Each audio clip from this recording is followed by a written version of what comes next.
नमस्कार, बहुत बहुत स्वागत है आपका छत्तीसगढ़ आज का मुद्दा में। मैं हूं आपके साथ ललित और हमारा आज का मुद्दा है पात्रा का बयान, गढ़ में घमासान। जी हां, 24 के सियासी रण में तलवार से ज्यादा नेताओं की जुबान चोट पहुंचा रही है। देश के टेलीविजन में डिबेट शो में नजर आने वाले संबित पात्रा से भी यही घाव हो चुका है, यही गलती हो चुकी है। पुरी से बीजेपी के उम्मीदवार के एक बड़े बयान से देश भर में सियासी घमासान तेज हो गया है। छत्तीसगढ़ में बीजेपी विधायक ने इसका समर्थन किया तो प्रदेश की सियासत का पारा भी हाई हो गया है। चलिए इस पर हम चर्चा करेंगे, लेकिन पहले यह रिपोर्ट देखिए। मोदी भक्त जगन्नाथ आम सब हूँ मोदी परिवारजन। ये जो अद्भुत दृश्य मु तो मोर इमोशन कंट्रोल कर पारुनी। मु महाप्रभु को मुंडिया मारिकी महाप्रभुंकर चरण तले क्षमा याचना करुच्ची। आमु भी निष्पत्ति नहीं कि महाप्रभु तमरे पुओ को तमरे छुआ को आपण क्षमा करंतु। स्लीप ऑफ टंग ही गोटे चैनल को जहाँ भूल बाइटा ही गला ताकू मु ठीक करी। संबित पात्रा बीजेपी के तेज तर्रार प्रवक्ता, जिन्हें पुरी से पार्टी ने प्रत्याशी बनाया है। पात्रा ने चुनाव प्रचार के दौरान विवादित बयान दिया। पुरी में मोदी के रोड शो के बाद संबित पात्रा ने महाप्रभु भगवान जगन्नाथ को मोदी का भक्त बता दिया। संबित तो बयान देकर निकल गए, लेकिन उनके बयान से छत्तीसगढ़ में सियासी घमासान मचा हुआ है। कांग्रेस ने संबित पात्रा पर चौतरफा वार किए तो बीजेपी विधायक उनके पक्ष में उतर आए। पुरंदर मिश्रा ने कहा कि संबित ने कुछ गलत नहीं कहा। भक्त कभी भगवान का तो भगवान कभी भक्त का नाम लेते हैं। नहीं, उन्होंने गलत नहीं कहा। भगवान जब रथ यात्रा में निकलते हैं, भक्तों के दर्शन करने के लिए निकलते हैं। और मोदी जी गए थे। मोदी जी ऐसा काम कर रहे हैं, देश का बहुत अच्छा काम कर रहे हैं, देश को आगे ले जा रहे हैं, भारत को विश्वगुरु बनाएंगे। और आने वाले समय में भारत मित्र होने वाला है, विश्व मित्र होने वाला है। ये सब कि मैं उनको बधाई देता हूँ। और यदि बोल दिए हैं तो भक्त और भगवान का संबंध जो है वो अलौकिक संबंध है। कभी भगवान भी भक्त का नाम लेते हैं और भक्त भगवान का नाम लेता ही है। अब पुरंदर का इतना कहना था कि कांग्रेस ने इसे आड़े हाथों लिया। पहले संबित पात्रा, फिर पुरंदर मिश्रा के बयान पर भड़की कांग्रेस ने इसे हिंदू धर्म का अपमान बताया और माफी मांगने की मांग की। यह सनातन धर्म का अपमान है। महाप्रभु जगन्नाथ का सारी दुनिया भक्त है। कोई प्रधानमंत्री हो जाए या कोई राजा महाराजा हो जाए तो भगवान उसके भक्त हो जाएंगे। ये अहंकार की पराकाष्ठा है। भारतीय जनता पार्टी को अपने नेताओं के इस बयान के लिए तत्काल सफाई देना चाहिए, देश की जनता से माफ़ी मांगनी चाहिए। यह हिंदू परंपरा का, भगवान जगन्नाथ का अपमान है। न सिर्फ अपमान है बल्कि हिंदू परंपरा को, भगवानों को तिरस्कृत करने का काम भारतीय जनता पार्टी के नेताओं ने किया है। कहते हैं राजनीति में क्या कहना है ये मालूम हो या ना हो, लेकिन ये जानकारी जरूर होनी चाहिए कि क्या नहीं कहना है। संबित पात्रा के बयान ने एक बार फिर ये साबित किया। पात्रा के बयान से छत्तीसगढ़ में सियासी चिंगारी ऐसी भड़की कि गर्मी के बीच राजनीतिक पारा सारे रिकॉर्ड तोड़ता दिखा। गौरव शुक्ला, बंसल न्यूज, रायपुर। जुबान है अक्सर फिसल जाती, लेकिन पात्रा का बयान और गढ़ में घमासान शुरू हो चुका है। देखिए, संबित पात्रा ने ये तो कह दिया कि स्लिप ऑफ टंग है, लेकिन चूंकि मुंह से बात निकल चुकी है, बहुत दूर तक वो चली गई है और उस पर लगातार अब सियासत भी देखने को मिल रही है। और छत्तीसगढ़ में भी सियासत का पारा इसी तरह से गर्म है। हमारे साथ चर्चा के लिए मौजूद है मुकेश शर्मा जी, प्रवक्ता हैं बीजेपी के, वंदना राजपूत प्रवक्ता कांग्रेस की, और अनिल द्विवेदी जी हैं हमारे साथ, वरिष्ठ पत्रकार। तीनों का ही बहुत बहुत स्वागत करते हैं बंसल न्यूज पर। शुरुआत अनिल जी आप ही से करना चाहूंगा। देखिए, जुबान है फिसल गई, ये बात तो सही है, लेकिन ये कहा जाता है कि राजनीति में क्या कहना ये भले ही ना मालूम हो, लेकिन क्या नहीं कहना ये बात बड़े ध्यान से सोचनी चाहिए और फिर बोलना चाहिए। लेकिन हो गया, बोलना नहीं था लेकिन मुंह से निकल गया। कितना असर सर? देखिए ललित जी, मुझे याद है कि फिल्म बाहुबली आई थी, उसका एक बहुत चर्चित डायलॉग हुआ था, मेरा वचन ही है शासन। यानी वो राजा के लिए एक शब्द था। भगवान कृष्ण ने श्रीमद् भगवद गीता में एक जगह कहा है कि मैं कलयुग में राजा के आदेशों में रहूंगा। तो आज के राजा कौन हुए? प्रधानमंत्री, मुख्यमंत्री, सांसद, ये राजा हैं। लेकिन इनको ये भ्रम कैसे हो गया कि हम भगवान हो गए हैं? ये भ्रम तो नहीं होना चाहिए। संबित पात्रा का आज का जो बयान है, निश्चित तौर पर उन्होंने उसके लिए माफी मांगी है, स्लिप ऑफ द टंग है, लेकिन वो उनके बयान हमेशा चर्चा में रहे हैं। उन्होंने माफी मांग ली। विधायक पुरंदर मिश्रा ने भी सही कहा कि वो जगन्नाथ कहना चाहते थे, लेकिन मोदी निकल गया और उन्होंने माफी भी मांग ली। तो माफी तो अगर मांग ली, किसी ने क्षमा मांग ली, तो हमारे भारतीय समाज उसको क्षमा तो कर देता है, लेकिन ये क्षमा जनता करेगी, राजनेता नहीं करेंगे, क्योंकि लोकसभा के चुनाव चल रहे हैं। कांग्रेस को एक बड़ा मुद्दा मिल गया एक तरह से संबित पात्रा को घेरने का। तो ये है, तो इस तरह के जो बयान है निश्चित तौर पर बड़ा आश्चर्य में डालते हैं और बड़े दुख भी होता है लोगों को कि आप आज अपने आप को क्या भगवान आप समझने लग जाएंगे। और ये ऐसा पहली बार हुआ, ऐसा नहीं है। हमने उड़ीसा में ही बीजेपी के कई विधायकों को ये देखते हुए सुना, उनका कंट्रोवर्सी थी उनका बयान कि उड़ीसा के जगन्नाथ नवीन पटनायक। ये बयान पहले चला है, बहुत चर्चा में रहा है, कांग्रेस उस समय सत्ता में थी उनके साथ, तो वो बयान बड़े चर्चा में रहे। हमने देखा कि इसके पहले ललित जी आपने देखा होगा, ये हनुमान चालीसा की तरह लालू चालीसा कहां से आ जाती है, ये सोनिया चालीसा कहां से आ जाती है, और इसका खंडन बड़े नेता करते क्यों नहीं है। बड़े मजे के साथ लालू यादव सुनते रहते कि हमारे नाम पे हनुमान चालीसा लिखी गई। आप कलयुग के भगवान नहीं हो गए हैं, आप जनता के सेवक हैं, आपको समझना होगा। लेकिन संबित पात्रा का जो ताजा बयान है, वो ताजा बयान ये दर्शाता है कि वो स्लिप ऑफ द टंग है। उनको बोलने के पहले समझना चाहिए। तीर से निकला, कमान से निकला हुआ तीर और मुंह से निकले हुए शब्द वापस नहीं लौटते हैं, ये दिल को छलनी करते हैं। जी बिल्कुल सही। और इस तरह के बयान सिर्फ संबित पात्रा दे रहे हैं ऐसा नहीं है। इसके पहले भी देखिए आपके बहुत से लोगों ने बयान दिए और जिससे जनता की भावना यहाँ थी। जी मुकेश जी, देखिए मैं आपके पास आऊंगा, ये सही कहा है, अनिल जी भी कह रहे हैं मुंह से निकला हुआ तीर और मुंह से निकले हुए शब्द और कमान से निकला हुआ तीर ये वापस नहीं आते, छेद तो कर देते हैं, घाव तो कर देते हैं। क्या कहेगा ये संबित पात्रा?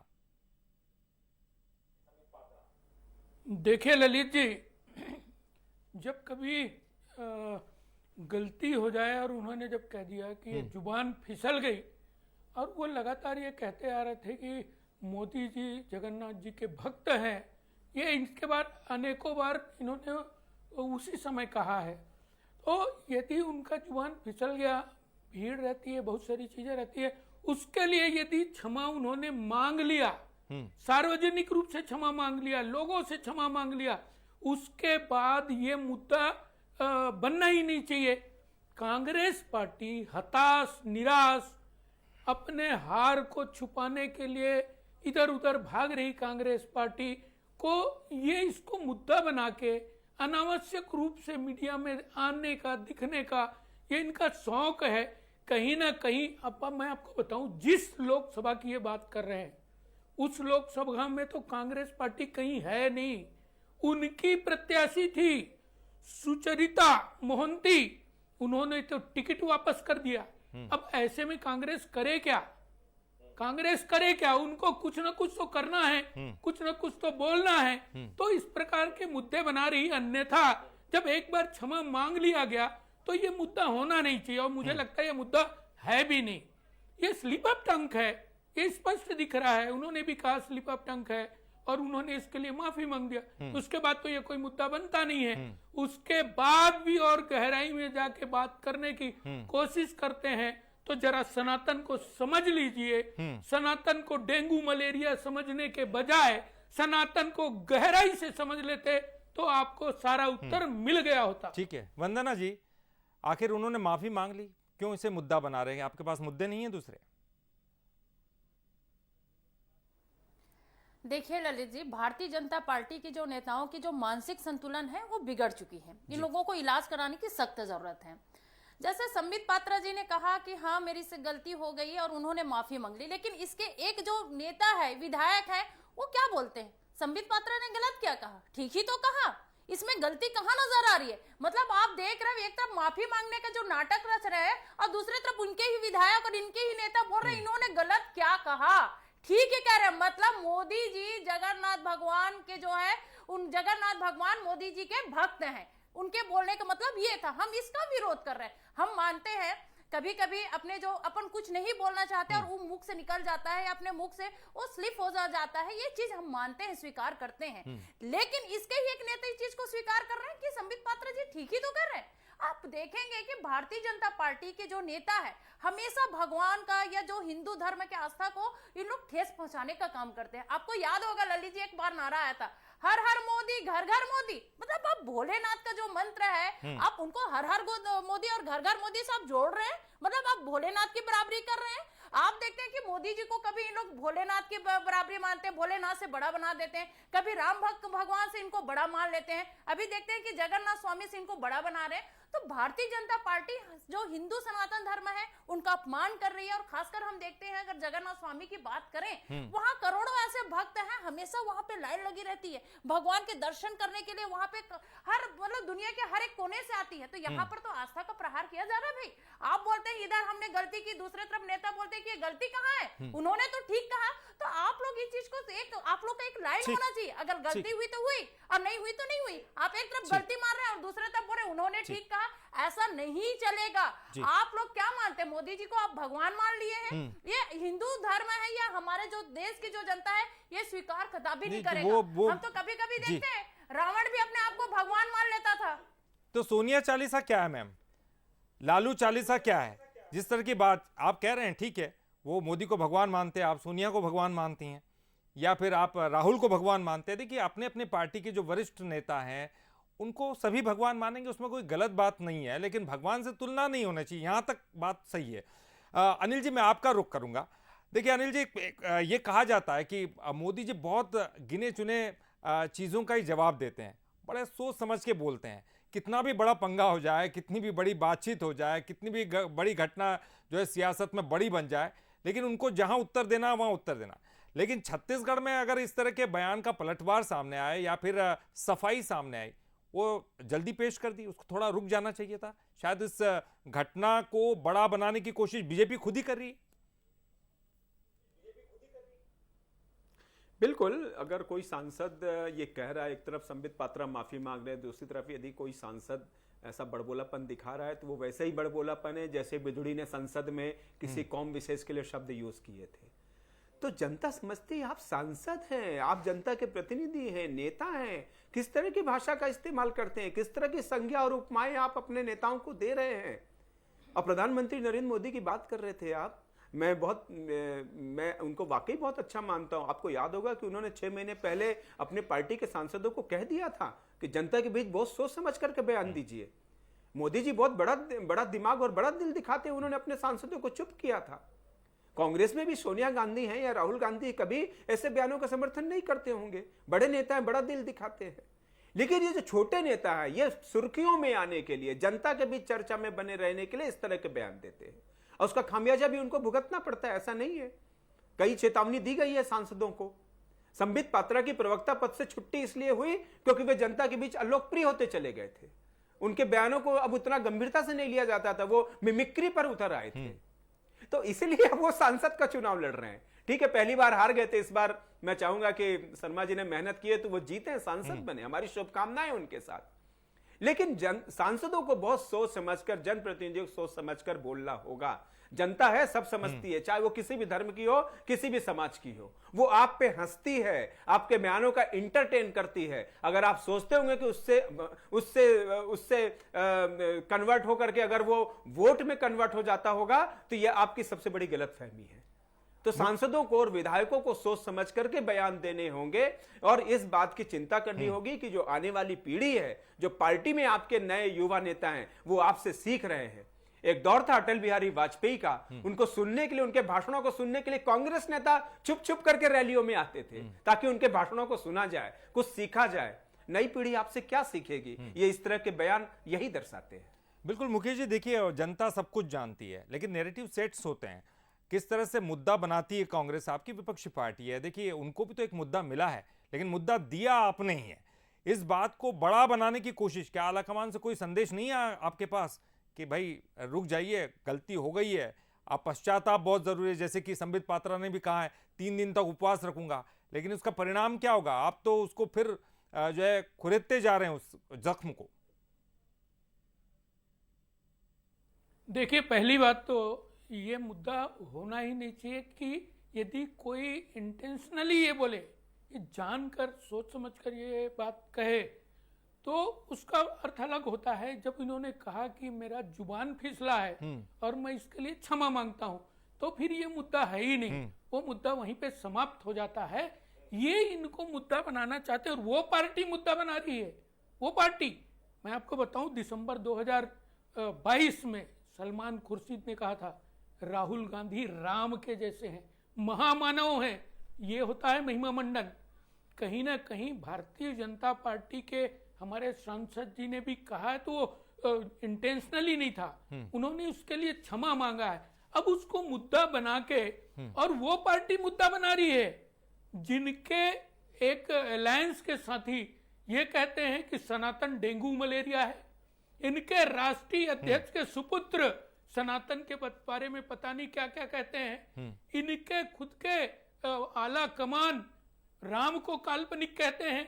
ये भारतीय जनता पार्टी के नेताओं को, भारतीय जनता पार्टी के लोगों को बताएंगे कि आस्था क्या है और भगवान राम क्या है और सनातन के बारे में क्या बोलना है। यदि संबित पात्रा जी ने क्षमा मांगा है तो वो कहीं मुद्दा बनता ही नहीं है। ये इनके हार का बौखलाहट है।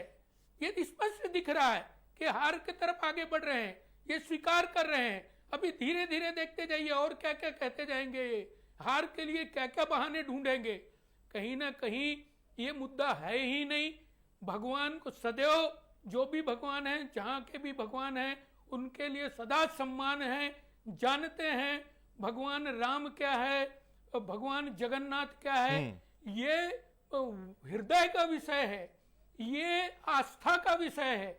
आस्था का विषय, सनातन के विषय को गहराई से जाने तो उनको चीजें समझ में आएगी, उसका अर्थ मिल जाएगा और उत्तर भी मिल जाएगा। लेकिन वहां तक ये जाना ही नहीं चाहते। इनको तो अपने हार के बहाने दिख रहे हैं, हार के बहाने ढूंढ रहे हैं। मालूम है वहां है ही नहीं, तो ऐसा कुछ बोलिए ताकि मीडिया में कहीं लोग सुन ले, बोल ले। लेकिन ये बिल्कुल भी निरर्थक है, ये बिल्कुल भी मुद्दा नहीं है। जब एक बार उन्होंने क्षमा मांग लिया और ये कहा कि जुबान फिसल गई है, तो फिर इसमें कहीं ना कहीं वो कोई चीज को इंटेंशनली बोले नहीं है, स्पष्ट हो गया है। ठीक वंदना जी, ये कोई मुद्दा बनता ही नहीं है। वंदना जी, सनातन को डेंगू मलेरिया कहना या फिर राम को काल्पनिक बताना, ये तमाम जो बातें हुई हैं, इसके अलावा इतर बहुत सारी बातें हुई हैं, वो सब क्या स्लिप ऑफ टंग था? क्या वो मंशा थी अंदर से बोलने की, या बोली गई भाषा लेकिन फिर बाद में जब समझ में आया कि ये गलत चीज़ बोल दी है तो फिर उस पर माफ़ी मांग ली? अगर कुछ चीज़ें निकल जाती हैं तो हो सकता है इंटेंशनली ना निकली गई हो। क्या आपको लगता है कि ये बीजेपी ने जो कुछ किया वो इंटेंशनली किया? अगर उन्होंने किया है तो आपकी तरफ से जो बातें सनातन को लेकर की गई हैं या आज तक जो कुछ धर्म को लेकर बातचीत हुई है, क्या वो भी सब इंटेंशनली थी?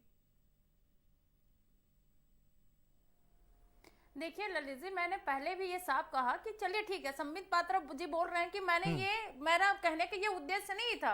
लेकिन भारतीय जनता पार्टी के दूसरे नेता तो बोल रहे हैं ना कि संबित पात्रा जी ने कहा तो क्या गलत कहा। मैं इस बात पर बोल रही हूँ और मेरे भाई जो मुकेश जी हैं उनको शायद समझ नहीं आ रहा है कि हो क्या रहा है और बोल क्या। अरे आप समझ सुन लीजिए, यदि आप उनकी बातों को भी लेते हैं, आप लोग सच्चाई उनकी स्वीकार नहीं बातों कर को भी सकते। लेते हैं तो उस बात का मतलब क्या हो रहा है जरा समझ लीजिए। ठीक है सनातन में भक्त मुकेश जी उनकी बात सुन लेते हैं। मुकेश जी उनकी बात सुन सुनने की हिम्मत नहीं है क्या? ठीक है मुकेश जी, सुन लेते हैं आपकी बात। मैंने आप सुन तो लीजिए भाई। ठीक है वंदना जी बोलिए। अनावश्यक मुद्दा बनाओ, अनावश्यक इसको क्या कौन मुद्दा सुनेगा? आप लोग बना रहे हैं, हिंदू धर्म के जो हमारे मुद्दा आस्था को बना प्रहार मुद्दा कर रहे है हैं नहीं, और बड़ी उसका मुद्दा बेशर्मी बना से रहे हैं। बैठकर यहाँ पर बोलते हैं कि हमने अनावश्यक कुछ नहीं प्रलाप किया। कर रहे अरे और हैं। क्या करना बाकी है? आप एक अरे मोदी जी को बोलते हैं आप कि भगवान के समझाएंगे बराबर है, सनातन जगन्नाथ क्या स्वामी के है, बराबर, इससे बड़ा और क्या चाहिए भगवान का आपको? सम्मान देखिए, कैसे करना इस है? तरह से आप हिंदू धर्म के जो हमारे धर्म है, आप उनको चोट नहीं पहुंचा चलिए सकते। ठीक है, हम इनके ठीक सख्त है, खिलाफ है। ठीक है। दूसरी बात, आप में सुनने की अब दोनों क्षमता की होनी बातें चाहिए जनता भाई। तक पहुंच गई आप है, में अब सुनने दोनों की क्षमता बातें होनी जनता तक चाहिए। पहुंच गई है। एक आखिरी कमेंट मैं लेना चाहूंगा अनिल जी से। अनिल जी, संबित पात्रा पिछली बार हारे थे, इस बार काफ़ी मेहनत भी की है उन्होंने। हालांकि वो जनता के मंच पर आकर जो है मीडिया के सामने आकर काफ़ी कुछ कहते हैं और सही कहते हैं। इस बार गलती हो गई, लेकिन क्या उनकी आस्था को यहाँ पर माना जाएगा या उनके पीछे छिपी हुई मंशा को? जनता किस तरह से देखती है इन तमाम चीज़ों को? देखिए, जनता के लिए तो मैंने बताया कि वो सिर्फ इसको इंटरटेन समझती है, वो प्रतिक्रिया व्यक्त करते हैं और वो समझते हैं कि जो कुछ ना तो वो वोट में कन्वर्ट होता है, ना वो किसी नेता को हेट करते हैं। एक थोड़ा सा ये लगता है कि हम जिन सांसदों को चुनते, विधायकों को चुनते, वो किस तरह की भाषा का इस्तेमाल कर रहे हैं। तो इसलिए संबित पात्रा के हमारी शुभकामनाएं हैं, भगवान जगन्नाथ भी उनको क्षमा कर देंगे, हो सकता है उनको जिता भी दें, सांसद भी बन जाए, हमारी शुभकामनाएं हैं कि वो बने। लेकिन संबित पात्रा का उदाहरण बाकी नेताओं को समझने के अगर गलती वो नहीं होती कि 10 गलतियों के बाद आप सीखें ना, गलती वो होती है जिसको आप बार बार दोहराएं। अगर संबित पात्रा की जगह बाकी सांसद या विधायक भी इस तरह के स्लिप ऑफ द टंग करते रहेंगे तो उनके जनता के बीच उनकी छवि खराब होती है, पार्टी को लेकर के एक भ्रम पैदा होता है। और कांग्रेस तो निश्चित तौर पर राजनीतिक दल है, चुनाव चल रहे हैं, वो तो चाहेगी, वो लपकेगी कोई मुद्दा उसके हाथ में आए और आपने उसको मुद्दा दे दिया। अगर कांग्रेस से अगर इस तरह की कोई गलती हुई होती तो क्या बीजेपी प्रहार नहीं करती? निश्चित आपने सही कहा, क्योंकि अक्सर हमने देखा है हिंदू धर्म की बात हो, सनातन की बात हो, आस्था की बात हो, बीजेपी लगातार घेरती आई है कांग्रेस को। कांग्रेस के हाथ भी इस बार मुद्दा लग गया है क्योंकि बीजेपी की तरफ से कुछ ऐसी बात निकल कर आई है, चाहे वो स्लिप ऑफ टंग हो, जुबान फिसल गई हो, प्रायश्चित करने वाली बात हो, लेकिन कांग्रेस के पास एक बड़ा मुद्दा समझ में आ गया है। और निश्चित तौर पर देखेंगे चुनाव का समय, ऐसे में मुद्दे बनते हैं, बिगड़ते हैं, किस तरह से जनता इसको लेती है, ये आने वाली बात था, देखने वाली बात होगी। बहुत बहुत शुक्रिया आप तीनों का ही, मुकेश जी, वंदना जी, अनिल जी, आप तीनों का ही बहुत बहुत शुक्रिया इस खास पेशकश में। तो देखिए, पात्रा के जो बयान सामने आए उसके बाद तमाम घमासान भी शुरू हो गया। तो पात्रा का बयान, गढ़ में घमासान। फिलहाल इतना ही। बंसल न्यूज पर खबरों का सिलसिला लगातार। मोदी भक्त जगन्नाथ